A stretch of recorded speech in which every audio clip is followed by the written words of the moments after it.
Talk Enough About podcast, where each week I'm joined by wonderful guests who bring their warmth, wisdom and wealth of experience to talk about the things I just don't think we talk enough about.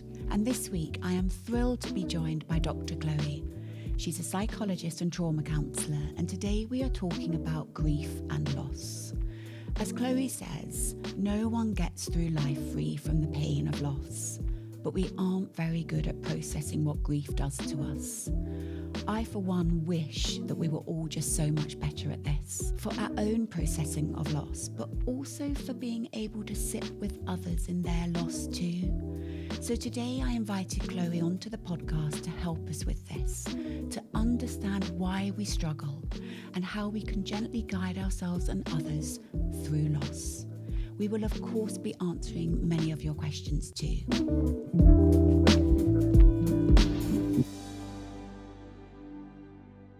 Chloe, welcome. It's so lovely to finally meet you.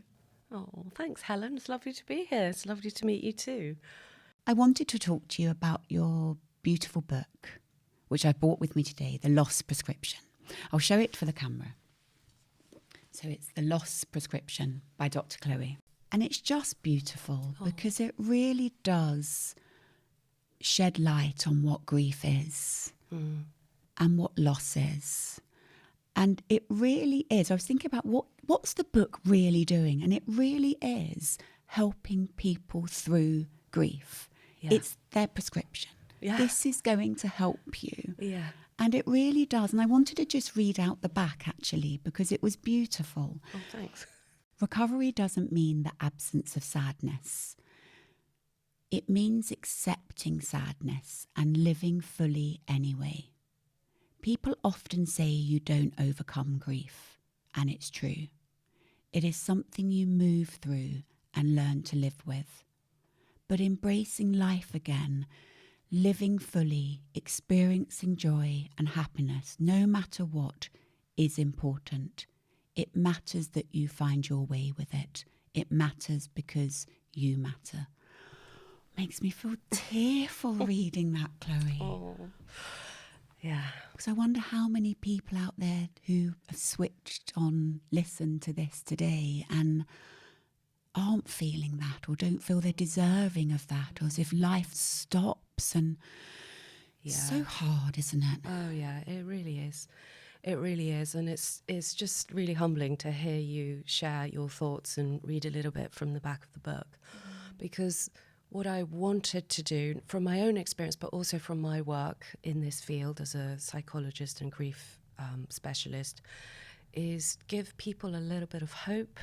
Because when life comes crashing in and the unthinkable has happened and you're suddenly part of a club you really didn't want to be a part of, it can feel so destabilizing and so lonely and isolating and confusing that you don't know where to go. You don't know where to, where to turn to. And there's only so many times we feel we can pick up the phone and just be in a dark place. So my hope with the book was, to give people a prescription, but not in a fixed way. So you can dip into that and read the bits that you think really resonate with you, or you can move through it step by step. And I'm hoping that it gives people as many tools as they would like to kind of dip into. The kind of stuff that I use in therapy. Yeah. Of course. As you were talking then, I was thinking, you said the word, the unthinkable happens. And that's so true, isn't it? We don't allow ourselves to think it could ever happen to us. No. But as you so beautifully lay out in the book, it happens to all of us. Yeah. And I think, and even in the bit that I read on the back of the book, you use the word acceptance. And sometimes just even holding that a bit closer. You can breathe a bit more deeply, can't you, with that? Yeah. You can. Yeah. Would it be worth defining grief and loss? Because people think grief is one thing, but it could mean another to someone else. Yeah. So I wonder would it be helpful? And there's different types of grief, Yeah, aren't there as well? definitely. Sorry, I'm sort of going on here, but just No, it's giving you fine. like kind of the freedom to go with it. Yeah, but I'd love to, because grief is often assumed or interpreted as an emotional response, which of course it is. But we can feel grief when we have to navigate the absence of something or someone that we really care about, that we have incorporated into the fabric of our lives, that is part of our scaffold, part of our identity, part of what we've worked hard for, part of what we've hoped for, part of what we've envisaged in the future. So we can feel grief in response to all sorts of events in life. As you know, I'm going through a chronic, challenging pain condition at the moment, and I can tell you I've been grieving deeply. But we can feel grief, when we go through a divorce, we go through a separation, if we lose our job, empty nest, as well as the loss of a loved one, or dealing with chronic illness. I know a lot of people are, perhaps coping with elderly parents, issues like dementia, Alzheimer's. There is loss all around. Yeah. And lots of things will shape it. And as you were saying, there are different types of grief. So there's grief that you've prepared for somehow, that you see in the natural order of life. You can sort of make your peace with it through time. But there's grief that's very complicated, grief that's very traumatic, grief that is disenfranchised because there are issues of judgment and shame, sadly, around it by society.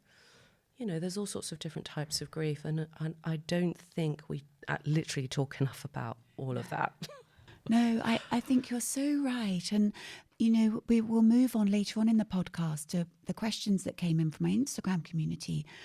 I was inundated with questions about people not really understanding loss, grief, where to go, how to cope. And I was saddened just by that response. One, that there's so much grief and loss out there, but people feeling so unprepared or unable to handle it. I don't even like using the word handle. I think that sounds prescriptive, that you should be able to handle it. And I hate that kind of thing or that concept. But them just not knowing where to turn to. And as you said, how many times can you pick the phone up and I'm still in a dark place? Yeah. And then there comes in the element which shouldn't come in, but you mentioned shame and feeling so alone in it. And it's such an isolating feeling, isn't it? Yeah, it really is. It really is. And there are many reasons for that. An event that brings on a grief happens already in a life that's probably shaped by lots of different, stresses, anxieties, challenges. My own personal experiences that the world's not really gone back to what it used to be since COVID. Not for me anyway. I think there is a lot of residue. And when you're trying to make sense of now what and how do I get through this, how do I adapt, it can be frightening. It can really be frightening if you don't have the tools. First of all, I think there's something about knowledge. So as you've seen, a really big part of my book is just explaining how grief manifests materially in the body, because there are so many physical aspects to grief. And just knowing that, just being able to say, actually, what I'm experiencing is a normal response to an abnormal situation. We're not wired to be okay with severe unpredictability and the unthinkable happening. We're not okay with that. Our nervous system isn't designed to just be blasé about that. So there's a lot that happens neurochemically in the brain. And I find that people can feel a little bit reassured when somebody can explain it. I know, and I love the way you brought that in then, because I felt that in the book about understanding the human experience and how it actually happens in the body, having some understanding of what your body is going through. I think off the top of my head, it was page 148. Oh, wow. Yes. That's better than me. There we go. Because I loved this chapter. And it was Right. about what happens in the brain and the body when someone is grieving. Yeah. And you talk about, I mean, the chapter's called Shattering, isn't it? Yeah. It's one of my favourite chapters in the book. And that word in itself is so powerful, isn't it? Mm. Do you want to talk a little bit about what happens in the brain and the body when we experience grief? And then maybe we can move on to the impact on our mental health. But that's quite a big question. So let's maybe start with the brain and body first. Yeah, I'm happy to do that. So I think the simplest way to explain it is everything we've incorporated and everyone that we've incorporated into the fabric of our lives exists materially in the neural network of our brain. So we have millions of neurons in our brain that map the world. And if I ask you to guess where your best friend is, or tell me where your best friend is, you'll be able to kind of locate them materially in physical time and space. You'll kind of have quite a good guess about where they are on the planet, how to contact them and how far that is from you, how much time it will take you to make direct contact with them. So why am I saying that? Because that is the map, the 3D map that we use, the brain uses to assume reality. So we wake up every day thinking we're going to find the world as our brain has mapped it. And logically we know that anything unpredictable can happen, but we don't live in that space. So for the nervous system and our physical and mental health to function, we operate on the assumption of predictability. And and that's our scaffold, which is a really big part of our mental health. And the moment that is ruptured because somebody we care about has been struck or has died or something catastrophic has happened or really frightening, the world we meet doesn't match the world we have mapped in our brain. I love that. And so true. It's such a big thing that the moment that happens is your logic shuts down, which is what often people say to me, but I couldn't believe it. I couldn't make sense of it. That's because the moment something profound like that has happened, you have trace neurons that go woo, woo, woo. So if you've lost a loved one, your automatic response is, a big piece of my picture is missing. I've got to go and find them. So there's a sort of, you're compelled to try and put them back into physical, material time and space. And we have all experienced that, I think, when we've lost a loved one and we want to go and find them. We look for them. We might think we've seen them down the street. We might think we've just seen them, turn a corner. And that is a totally normal response. And it takes weeks and weeks and weeks for the brain to assimilate that absence. God. So once we're in that mode, there's a very real grief response that the brain and the body go through. It's very intense. It's a flooding of cortisol, and it is a ton of symptoms that, somebody might have some of them and somebody might have all of them, And I always think, well, these things happen to an already perhaps overwhelmed nervous system, Highly likely I don't think I know an unoverwhelmed nervous system. So, Exactly. And particularly when you there also had brought in about COVID, and I'm really glad you did bring in that about COVID, because it's almost like everyone started again then. So when you talked about the map and knowing, and a deep feeling of knowing where we're at and what makes sense, we're actually only 5 years in, aren't we? Exactly. So we're back at the beginning. So to have any grief loss now against that map, that was really helpful, Chloe. Oh, good. I'm glad. Thanks for saying that. And also there's quite a lot of grief that I think was delayed because of COVID. And it's coming out now, years and years later. People that weren't able to be with their loved ones to do their end of care, to do, to have the funerals that they wanted. So there's lots. And I know you were asking me earlier about the connection between grief and mental health. Yes. And I think now would be a good point to sort of bring that in, if that's okay. Mental health is really one thing, is the subjective measure of happiness. That's it. That's all it is. And subjective is really a key word here, because we determine it. And it will ebb and flow. So nobody's in top mental health all the time. That would be completely unrealistic, like thinking you can be physically well throughout your whole life. It's not going to happen. And there are factors that shape our subjective measures of happiness and well-being. And it's, I get to be the person I want to be. I can cope with what life is thrown at me. So I don't live in a state where I just expect everything to be perfect. I know it might not be, and whatever it is, I feel resourced, I'm tooled up, I've got support, I've got enough psychological safety, I can deal with it. There's a deep kind of knowing, as you said. There's a sense that I've got my tribe. When we've got our tribe, our community, our friends, our family, our colleagues, and we have their support, we have belonging, our mental health goes up. Our nervous system is wired for that. And another factor that really shapes our mental health is I feel I make a meaningful contribution to my community. Now, that might be whatever you want it to be. It can be I'm really good, I get dinner on the table every day, and that, you know, that's meaningful, or whatever. And you can't have all that in place when you go through a profound grief.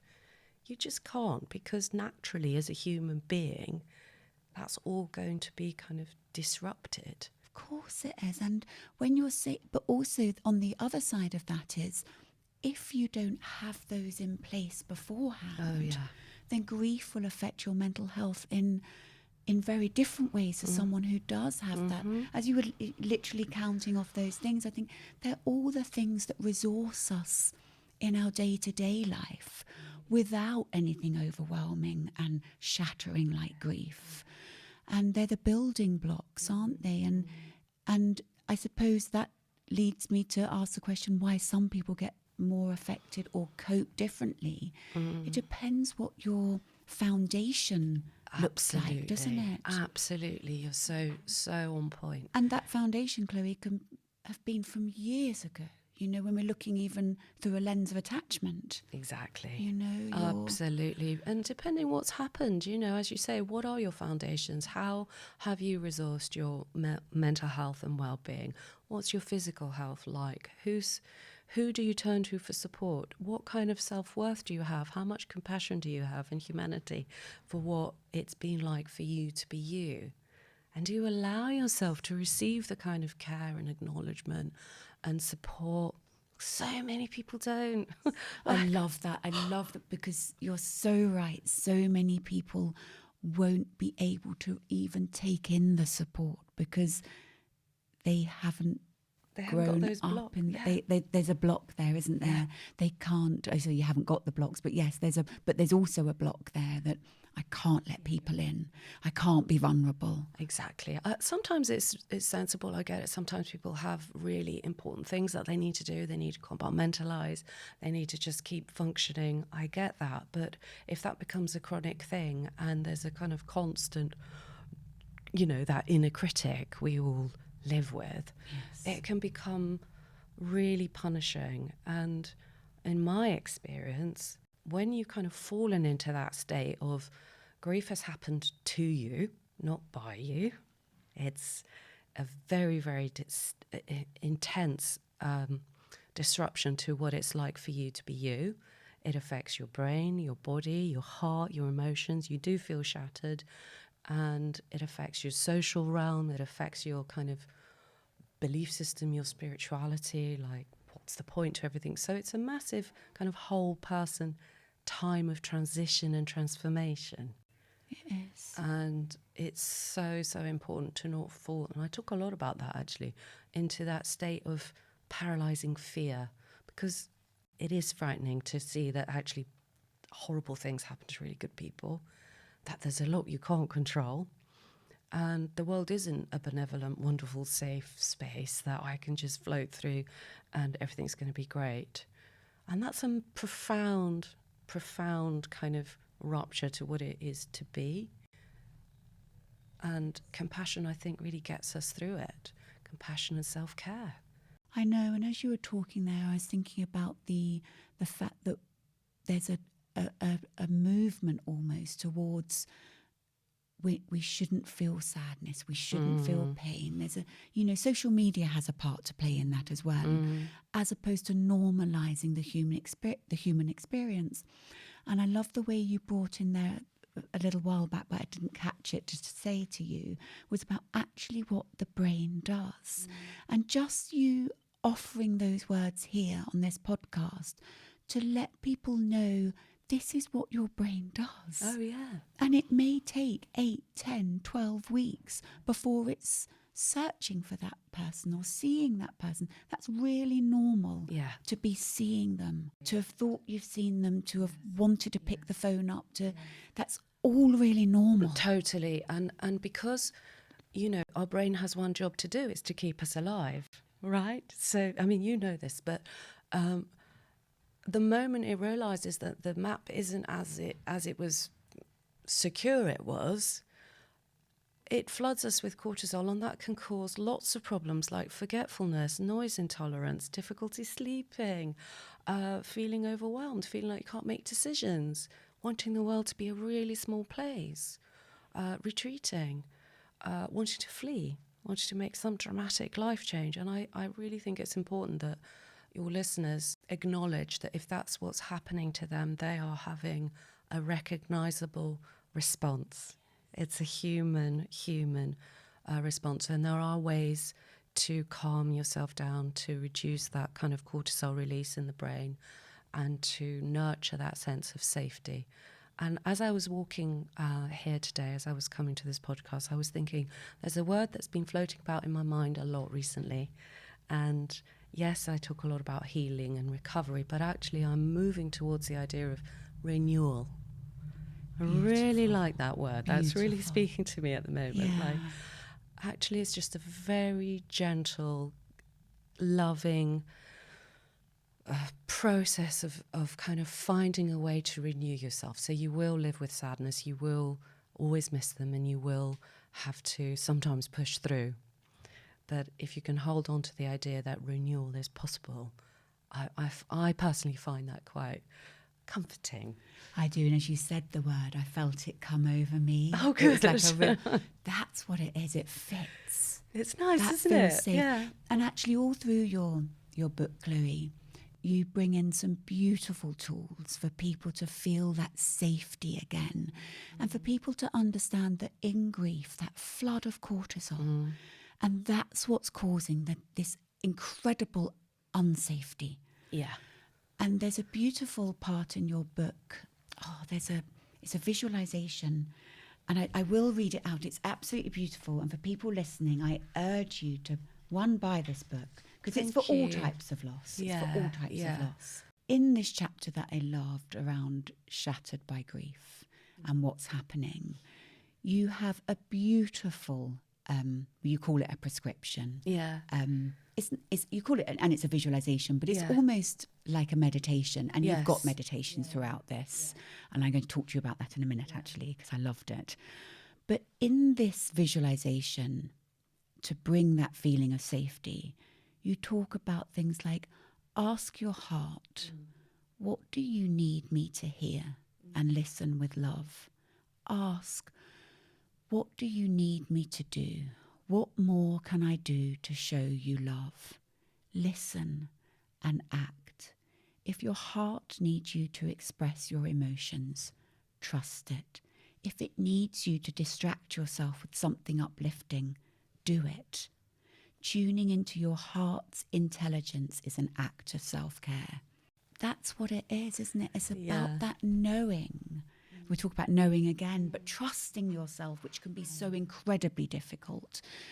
But trusting yourself that you can bring yourself back to a sense of safety, and it's important to do so.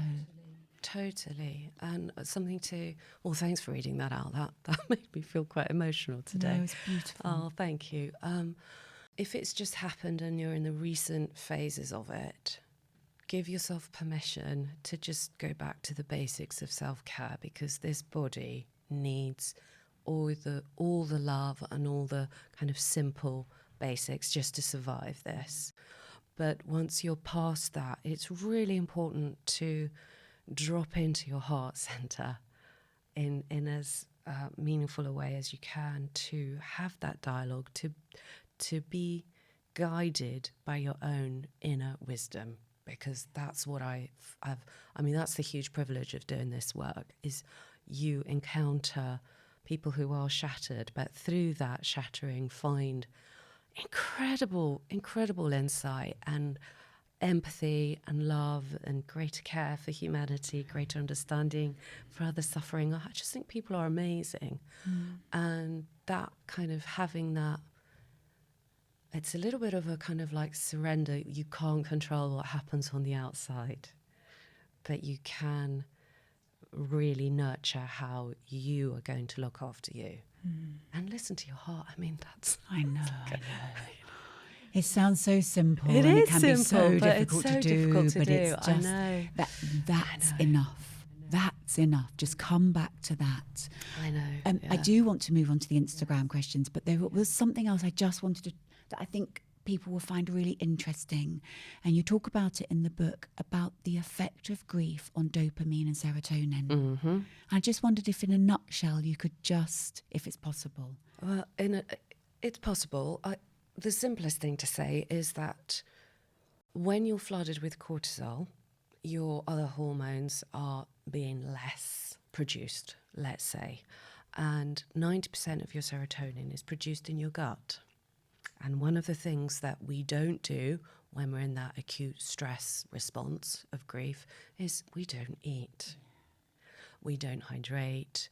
We probably don't move as much because we're just physically, mentally shattered. And that affects the microbiome of our gut. So your serotonin is your well-being and happiness hormone. So the moment that drops, that impacts your dopamine. So it's all really connected, and really simple things will go a long way. Really simple things. And sometimes you will have to push through with those simple things. So I'll give you an example. So I'm struggling at the moment with my own renewal, I'm going to say. Okay. And at the end of a difficult day, what I want to do is sit down, watch Netflix and eat rubbish. And I've been doing this work for more than 20 years. And that's what my kind of, my survival brain is saying, come on, let's do that.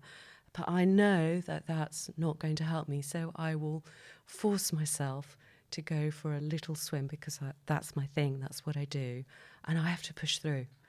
I have to remind myself that I actually do this because it's going to make you feel a little bit of release. And it does.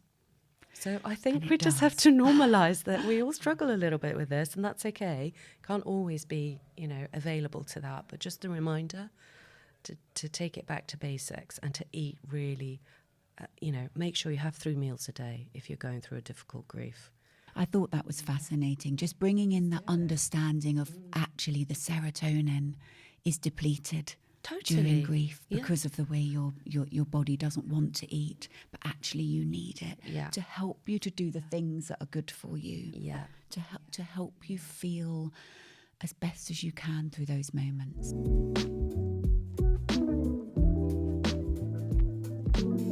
My book, Choose You, is out now and offers you ways to prioritise you, meet your needs, say yes to you, develop a more secure sense of self where you feel you matter, learn to set boundaries, wrap yourself in self-love, find your authentic self, and ultimately choose you in the same way you would want those you love to choose themselves too. Choose You, out now. Chloe, I'm going to move on to the next part of the podcast. Thank you so much for that. I could have spoken for hours just on that. It's so easy to chat with you. Chloe, I got lots of questions in from my Instagram community, and as I said earlier on, it's devastating that so many people are struggling and not knowing where to turn to.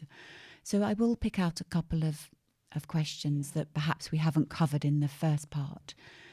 Why does my grief feel worse 2 years on after losing my husband, my father, and my father-in-law? Oh my goodness. I know. Well, that's multiple losses. And that's a really important question, isn't it? Because we assume that people are going to go through the grief stages and, you know, within 6 months to a year, they're going to be fine. But actually, it doesn't quite work like that, because so many different factors shape what your mind, body, heart and soul are doing, how you're moving through this. So because I don't know the specifics of the person that asked the question, what I would encourage them to do is to just take a moment to see if they can kind of, you know, levitate above their life and imagine that they're watching it happen on a film and see it as an audience member and start to notice what that life story looks like to them. What does it feel like, and what needs to be completed, what needs to be processed and acknowledged and held with love and care in that sort of heart-centered way. Because dealing with multiple loss like that is very traumatic. It's very difficult. There are no quick fixes. So, you know, 2 years not very long in the scheme of things, is it? No, it's not. So I would assume it's a sort of fairly normal feeling, but having it kind of allowing it to travel through you is what I often say can release you a little bit from it. Give you a bit of room. I love that. You know? Yeah, allow it to come through. Yeah. Give it room, did you Yeah, say? yeah. And also, as I was reading that question and picked it out to talk to you today, I was thinking, when we're looking at the nervous system's survival response, it wouldn't have wanted to feel that much trauma No, of course not. all at once. It wouldn't have been able to cope with that, would it? No. So I love the way that you said, I love that visualization, come above. If you can, yeah, if it's possible. I find that quite a healing, releasing thing to do. Because you see it through fresh eyes almost, don't you? Yeah. And then almost that, with those fresh eyes can come compassion for yourself. Totally, that's the number one thing. Finding room for compassion. And, you know, losing multiple loved ones like that, I'm imagining means that there's an awful lot of holding other people's grief and, you know, piecing a family together, being the glue, trying to keep it all functional. And, you know, sometimes I don't think we're very good at just breathing a little bit, slowing down and allowing ourselves to, just as I said earlier, just allow it to travel through you. And that leads me on to another question here around what's an appropriate amount. I mean, the fact we even say that, an appropriate or a fine length of grieving time before it turns abnormal. Yeah, gosh, that's a really big question. I mean, I could talk about that for another whole hour. I know. And the clinical kind of community would pathologize grief and would say there is such a thing as prolonged grief or pathological grief or whatever. And I get that, but that is in very, very extreme cases, and I don't like to medicalise the suffering and the humanity of grief. So I try to kind of not step into it. But one of the things that I think is really important, and I say this an awful lot, I do a lot of work in the city and kind of raise awareness in different organisations and communities, is grief is lifelong. It just is. It doesn't mean that you're not going to be able to move forward and find love again or rebuild your life and laugh again, but it's almost like it happens in layers, and you go through the first bit and maybe the first 6 months are very raw, and then you kind of move through it and your brain kind of assimilates the absence, but that can come straight back up a year later, 2 years later, when a significant life event happens. So I think that there is no time limit, and putting a time limit is being quite uncompassionate, if there is such a word. I think that's a really beautiful answer, and I thought you would go that way. Did and you? I'm really glad you went that way, because I don't think anyone should feel any pressure on being over something. And I totally agree. And sorry, I'm talking over you now, but I don't want to miss this. So the first year is always the first year, is the first of everything, which is just heartbreaking so often, obviously. But then the second years could be really quite difficult, quite tough, because the time since you were last with your loved one, if you're coping with a bereavement or any kind of ending, is expanding. So it's been longer. So you're having to kind of stretch your tolerance for it. So, of course, 1 year, 2 years, 3 years, it's all understandable. I think that's a really good point, isn't it? It's the distance from, if it's the divorce or the dream or the grief, the distance becomes longer, doesn't it? Yeah. So it's a pressure to think you should be over it. Yeah. I love the way you said it's lifelong. And it's learning to find your way to live through that, isn't it? Exactly. It reminds me of h.e.l.e.n.m.a.r.i.e.'s book. Oh, yeah. What's the title? Which one? The Death. I know all of his books. I love are wonderful, all his books. but his Life and Loss one about his relationship with his wife. Oh yeah, beautiful. Yeah, I can't remember, but I'll add it to show notes. Yes. He writes so beautiful about making peace with death and finding a meaning through life. He really does. I'm a big fan of Irving's work, and How do you feel hope and plan a future when a parent is terminally ill and you're filled with fear? Yeah. Oh. And that was actually a really popular question. I think that's going to resonate with a lot of your listeners. So many of us are in that stage of life. We're dealing with elderly parents, and it's tough. And some of it is about making the most of living in the moment, not looking at the bigger picture, but trying to kind of just be present right here, right now, do the best you can. Some of it, I think a really big part of it, is give yourself acknowledgement that you are in a full-blown grief already. It happens way before they actually die. So all the self-care tools that we've been talking about and that you can find in the literature are really, really vital. And self-compassion. Just ask yourself, if this was happening to my dearest friend, how would I meet that? How would I support them? What would I encourage them to do? What would I acknowledge? And give yourself some acknowledgement. And actually, something that I find really, really helpful, I'm sure you do too, is journaling. Yeah, just hugely. Taking some time, maybe at the beginning of the day, to check in and say, well, what's my body telling me today? Where am I at today? What do I need to acknowledge? And I find that actually writing it activates something of the felt sense of it and just allows you to kind of, move it through you and out of you. It doesn't mean you won't be feeling afraid. I think just meet that fear with open arms. Give it a hug.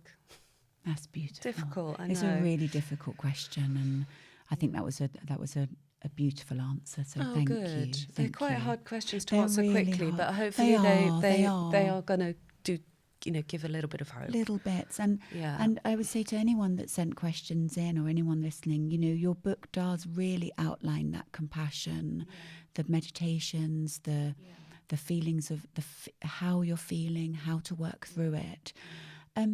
I wanted to ask one around this one, because a lot of people ask this in different ways, but how to cope with loss of expectation. So one person had mentioned that their daughter had been diagnosed with a degenerative condition. Someone else had mentioned they're coping with chronic illness and it's the feel of loss every day.